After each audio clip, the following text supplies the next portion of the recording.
sinearch ko siya sa Instagram. And then, yung latest post niya, nag-comment ako. Nag-post siya ng message na, "Hi, Isabel, Merry Christmas." So pagtingin ko, aba, naparamdam to ah. Nag-jive kami agad, and then the rest is history.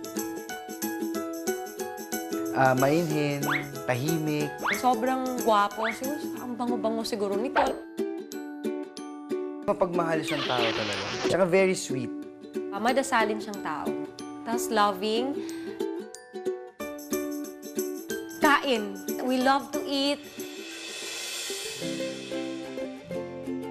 That night, parang hindi ko talaga narinig at wala na akong nakikita ibang tao kundi siya. That day was really something talaga na hindi ko makakalimutan. I was so happy na parang finally, parang he's really my answered prayer.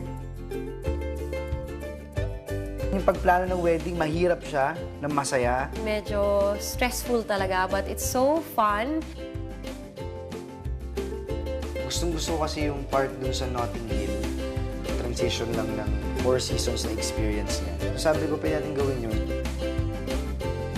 May 16 na yung Dynamite wedding. Nakaka-tense. Pero parang kilig at the same time. Or, paiba-iba ka sa interview.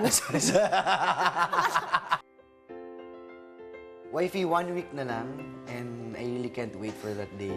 I can't wait dun sa time na magiging mother ka na, magiging daddy na ako. Ako excited talaga ako with my life after May 16. I know hindi mo talaga ako iiwan at ako din hindi kita iiwan.